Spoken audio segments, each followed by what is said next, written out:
बहुत बहुत स्वागत है दोस्तों आप सभी का विकास स्टडी पॉइंट में। दोस्तों इस वीडियो में हम बात करने वाले हैं क्लास 11 का पॉलिटिकल साइंस, और इसमें हम वो सारे इंपॉर्टेंट क्वेश्चनों की बात करेंगे जो कि आपके मिड टर्म के लिए है ना, जो कि आपके मिड टर्म के लिए मोस्ट इंपॉर्टेंट है।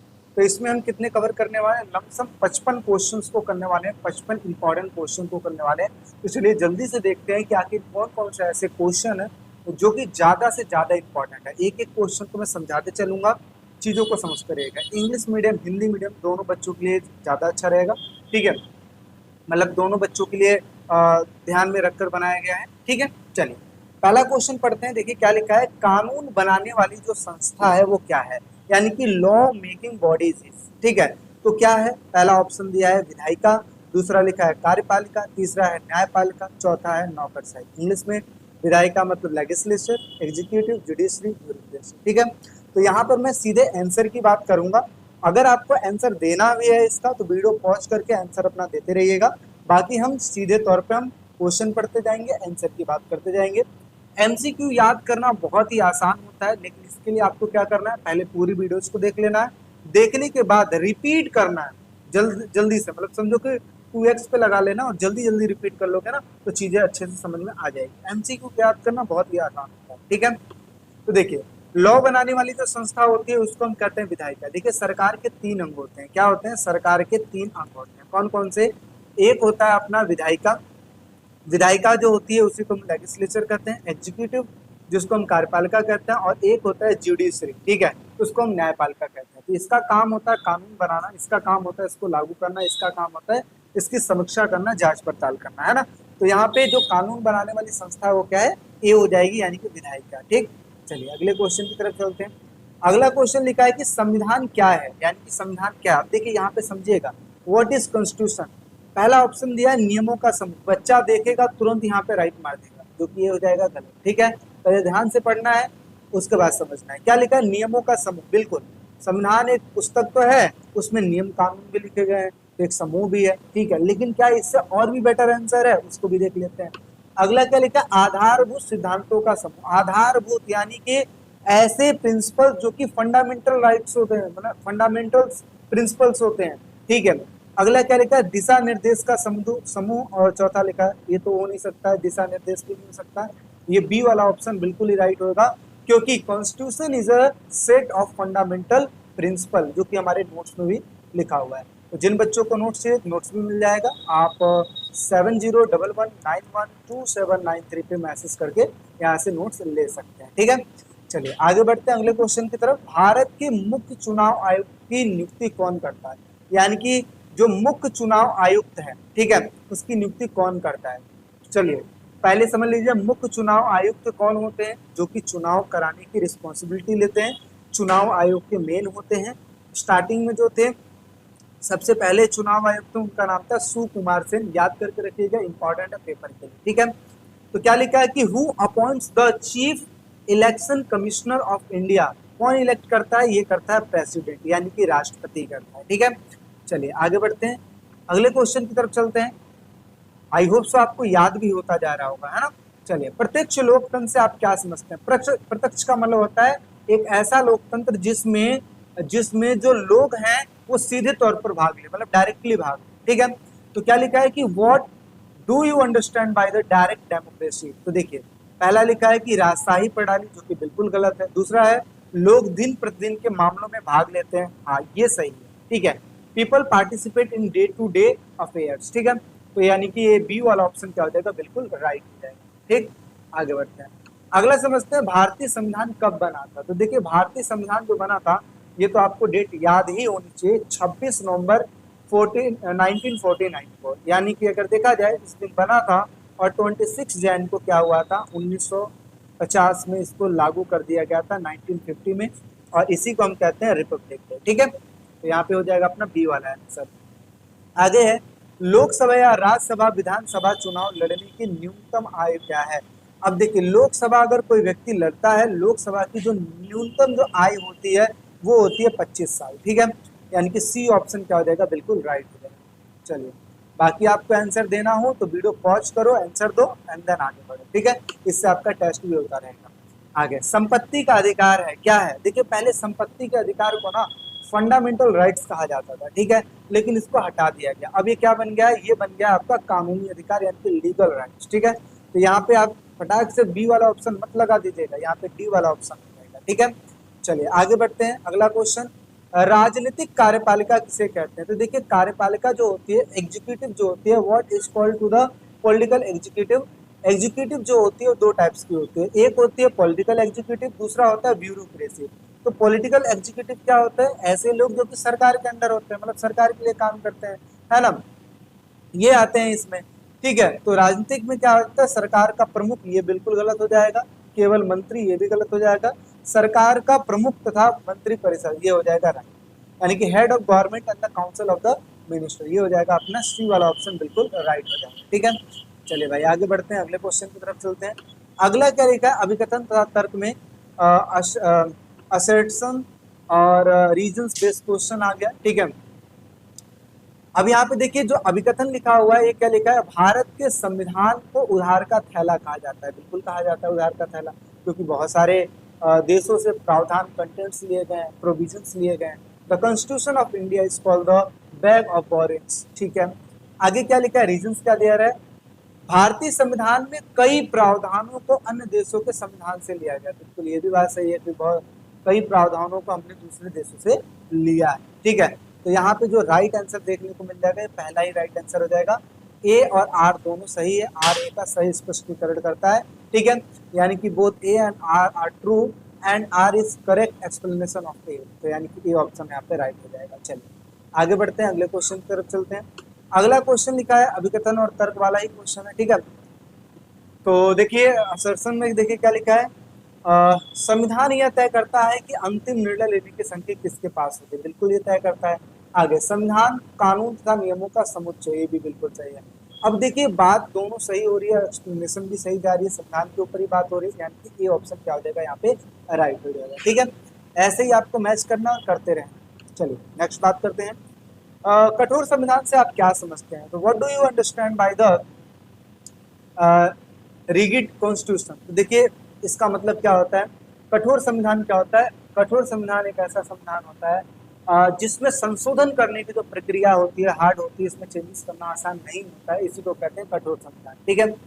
देखिए क्या लिखा है? इसमें आसानी से संशोधन हो सकता है, बिल्कुल गलत है ये। जनता के निर्णयों पर आधारित होता है, यानी कि based on the people decision, ये भी गलत होता है। इसमें सफलतापूर्वक संशोधन नहीं हो सकता, ठीक है, ये भी गलत है, ठीक है।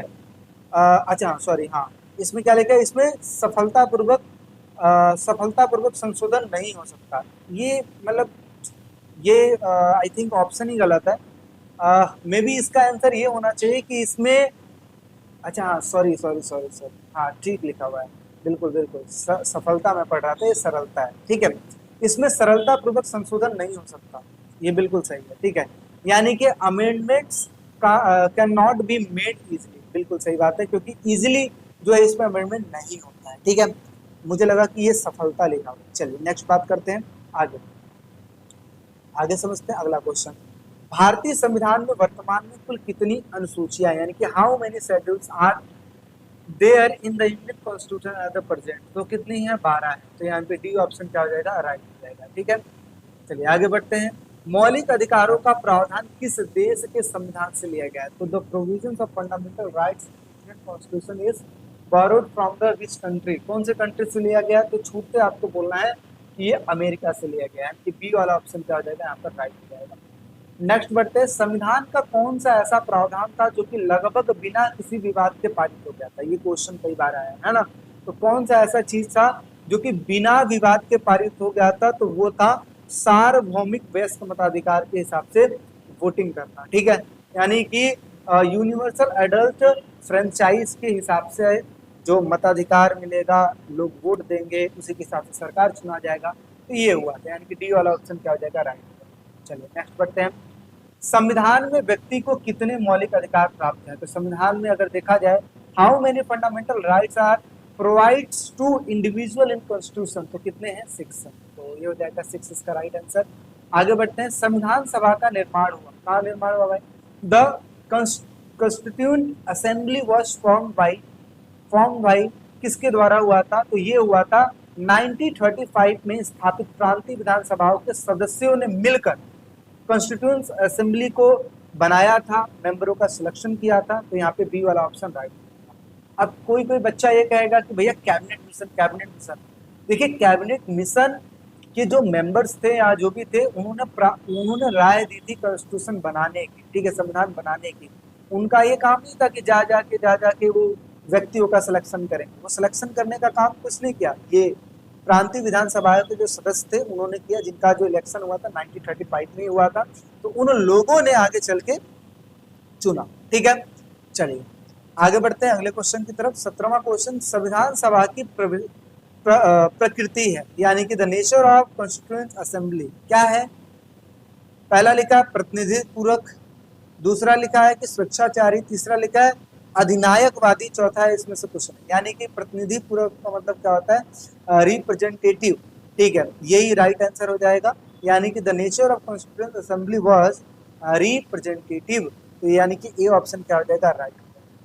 आगे अवशिष्ट शक्तियों के सिद्धांत को लिया गया। अवशिष्ट शक्तियां जो होती हैं, यानी कि the concept of residuary powers is taken from the constitution of, कहाँ से लिया गया है?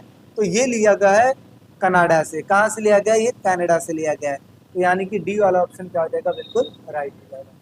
चलिए आगे बढ़ते हैं अगला क्वेश्चन। इसको सुमेलित करना है, तो सुमेलित में देखिए ऑलरेडी सुमेलित कर दिया गया है। वैसे अगर देखा जाए ए के सामने ए वाला लिखा था, बी के सामने ए, सी के सामने, मतलब कंफ्यूज किया गया था। लेकिन यहाँ पे सीधा सीधा तौर पे बता दिया गया है कि ब्रिटेन से क्या लिया गया? कानून का शासन की प्रक्रिया। कनाडा से क्या लिया गया? अवशिष्ट शक्तियों का सिद्धांत, यानी कि रेसिडुअल पावर्स। अगला है आयरलैंड से क्या लिया गया है? डीपीएसपी यानी कि डायरेक्टिव प्रिंसिपल्स। अगला यूएसए से क्या लिखा गया? फंडामेंटल राइट्स लिए गए, यानी कि 19वें का जो हो जाएगा। मतलब ये पूरा का पूरा आपको याद करके रखना, क्योंकि एग्जाम के लिए भी ज्यादा इंपॉर्टेंट है, ठीक है। चलिए आगे बढ़ते हैं अगला क्वेश्चन देखते हैं। कौन सी संस्था लोगों को आधारभूत पहचान प्रदान करती है? कौन सी संस्था है भाई? Which institution provide basic identity to the people. तो बेसिक जो आइडेंटिटी देने का जो काम करती है वो करती है संविधान, यानी कि संविधान के अकॉर्डिंग लोगों को पहचान मिली हुई है। आगे हमारे मौलिक अधिकार में कितने अनुच्छेदों में दिए गए, यानी कि जो हमारा मौलिक अधिकार है, ठीक है, वो कितने अनुच्छेदों में दिया गया है? तो मौलिक अधिकार जो हमारा दिया गया है, ये दिया गया 12 से 35, ठीक है। 12 से 32 मत लगा देना, ठीक है, या फिर 14 से 32 मत लगा देना, क्योंकि कई सारे बच्चे कहेंगे स्वतंत्रता का अधिकार 12 से शुरू होता है इसलिए 12 लगा दिया जाए। सॉरी, स्वतंत्रता का अधिकार जो, समानता का अधिकार जो होता है 14 से शुरू होता है, तो 14 लगा दें, गलत हो जाएगा। 12 से लेकर 35 इसका राइट आंसर हो जाएगा, आर्टिकल 12 to 35। आगे मौलिक अधिकारों का रखवाला यानी कि संरक्षक है, कौन संरक्षक है? Who is the guardian of fundamental rights. तो कौन है गार्जियन? इसका है सर्वोच्च न्यायालय। सर्वोच्च न्यायालय पूरा देखता है कि कहीं कोई छेड़छाड़ या फिर कोई ऐसी चीज तो नहीं है जो सरकार अपने पक्ष में आके चेंज करती रहे, क्योंकि देखो पक्ष वाली सरकार, जिसकी सरकार चलती है, वो हमेशा चाहती है कुछ ना कुछ चेंजेस करना, ठीक है। तो ऐसे में दिक्कतें हो जाती हैं। आगे व्हाट इज, मतलब फंडामेंटल राइट्स आर, यानी कि मौलिक अधिकार है क्या है? न्याय योग्य है, न्याय योग्य नहीं है, तो गलत हो जाएगा। ए और बी दोनों, इनमें से कोई नहीं, ठीक है। तो यहाँ पे ये भी गलत हो जाएगा, ये भी गलत हो जाएगा, यानी कि पहला वाला ऑप्शन क्या हो जाएगा? बिल्कुल राइट हो जाएगा, ठीक है। चलिए आगे बढ़ते हैं। अगला, समानता के अधिकार का वर्णन कितने अनुच्छेद में किया गया? मतलब कौन सा कितने अनुच्छेद में लिखा गया समानता के बारे में? तो जैसा कि अभी मैंने बताया 14 से 18 में इसका जिक्र किया गया, आर्टिकल 14 to 18, ठीक है। चलिए आगे बढ़ते हैं। अगला लिखा हुआ है कि दक्षिण अफ्रीका का संविधान कब लागू हुआ? दक्षिण अफ्रीका का संविधान कब लागू हुआ? तो दक्षिण अफ्रीका का जो संविधान है वो लागू हुआ था 1996 में, ठीक है। तो इसका जो राइट आंसर है, when was the constitution of south Africa in force, तो ये कब हुआ था? 1996 में हुआ था, ठीक है। चलिए नेक्स्ट बढ़ते हैं।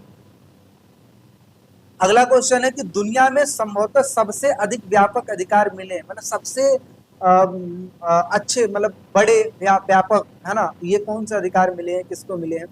तो which citizens probably enjoy the most extensive rights in the world.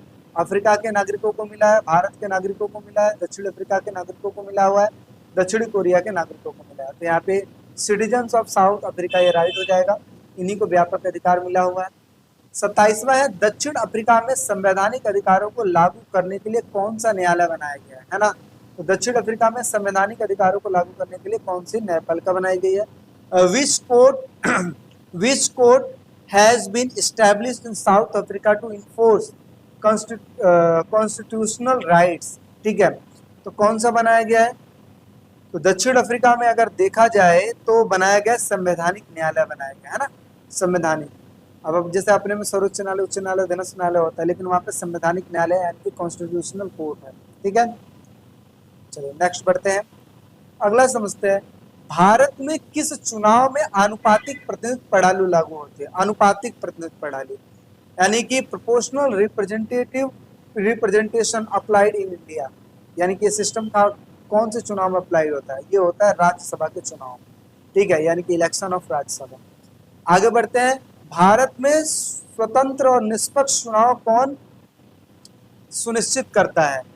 तो who ensure free and fair election in India, कौन करता है भाई, ये करते हैं भारत का जो चुनाव आयोग है, इलेक्शन कमीशन ऑफ इंडिया, ये करते हैं। यानी कि बी वाला ऑप्शन क्या हो जाएगा, राइट है। ठीक है, आगे बढ़ते हैं, अगला समझते हैं। वोट का अधिकार है, यानी कि राइट टू वोट इज क्या है, कानूनी अधिकार, मौलिक अधिकार, संवैधानिक अधिकार या फिर वैधानिक अधिकार।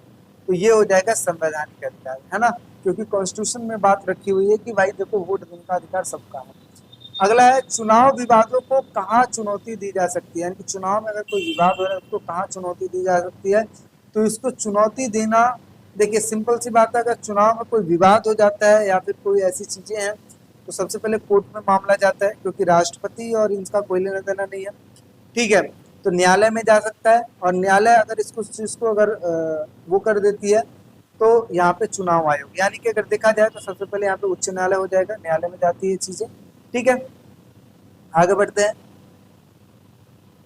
अगला, स्वतंत्र और निष्पक्ष चुनाव कराने की जिम्मेदारी किसके पास होती है। तो ये होती है चुनाव आयोग के पास, डी वाला ऑप्शन राइट हो जाएगा। Who is responsible for conducting free and fair election.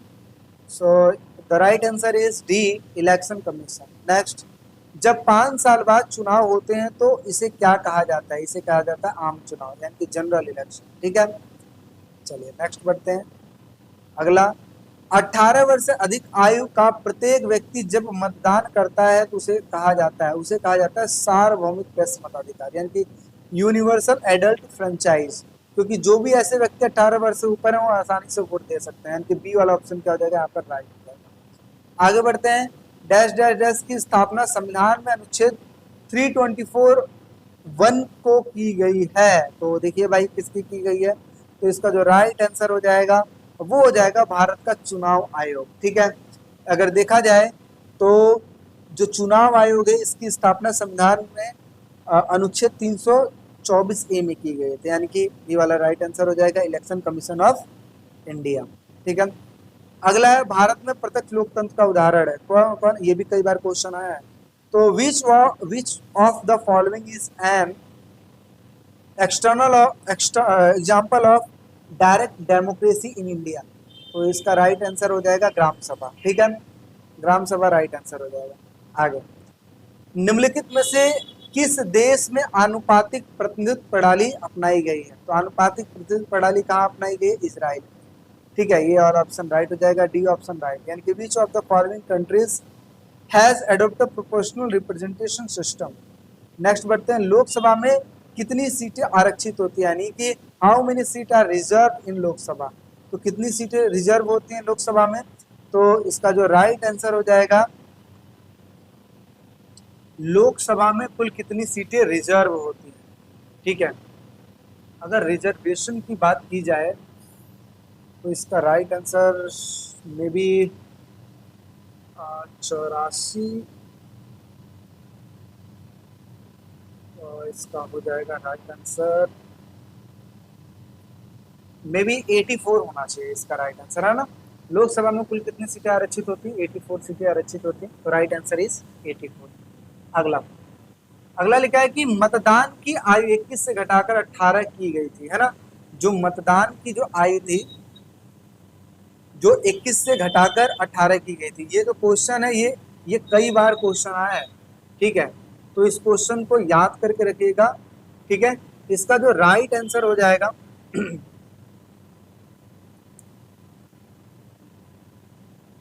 चलिए, इसका जो राइट आंसर हो जाएगा, क्या क्या लिखा हुआ है कि when was the voting age reduced from the 21 to 18 years in India.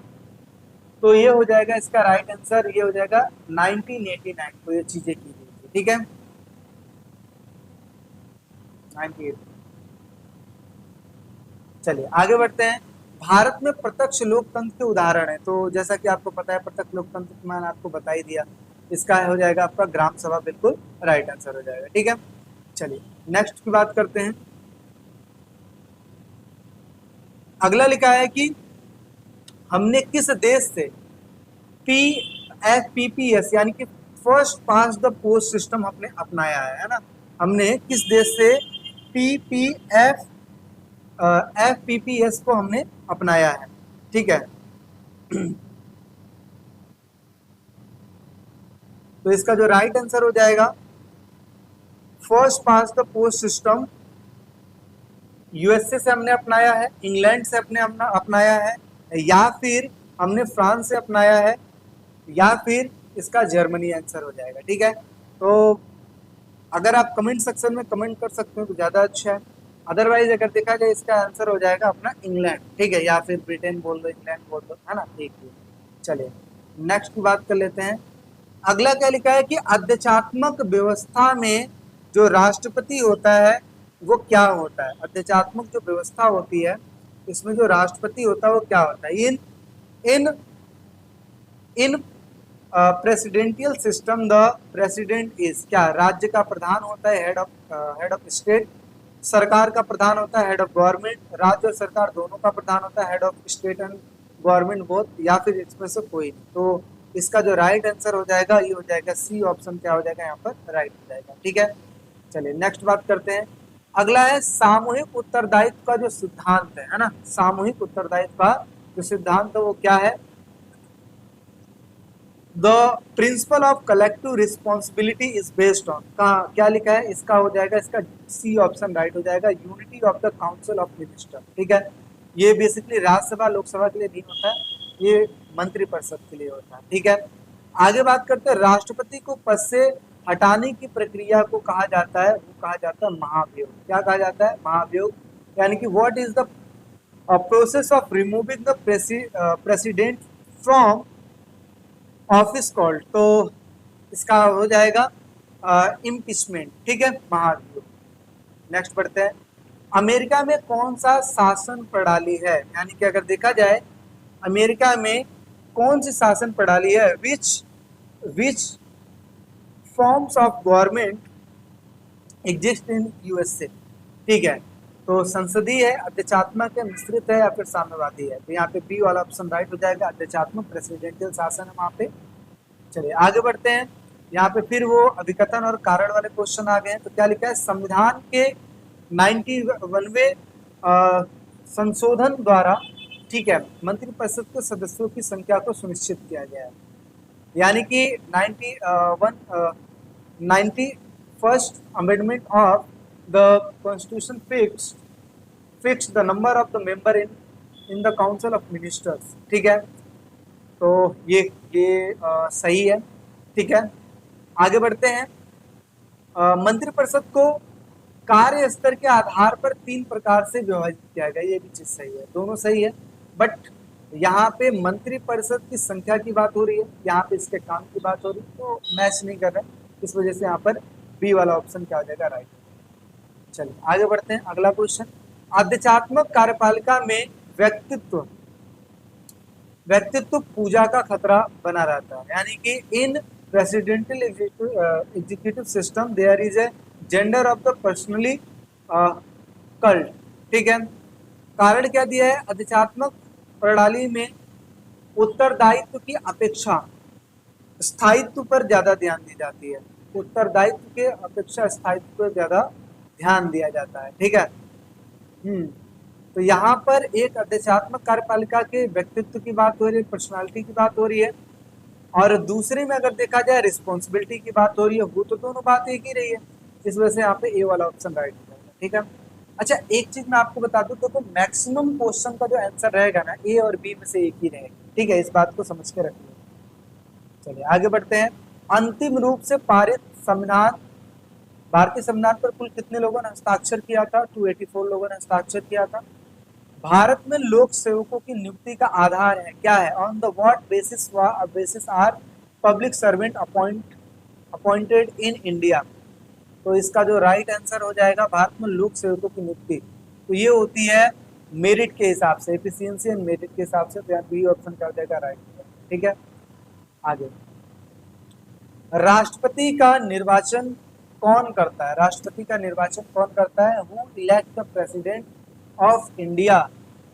तो लिखा है कि संसद के दोनों सदनों के सदस्य मिलकर करते हैं, संसद और राज्यों की विधानसभाओं के सदस्य मिलकर करते हैं, या फिर अगर देखा जाए संसद के दोनों सदनों के निर्वाचित सदस्य संसद और राज्यों की विधानसभाओं के। ये वाला ऑप्शन ज्यादा राइट लग रहा है मुझे।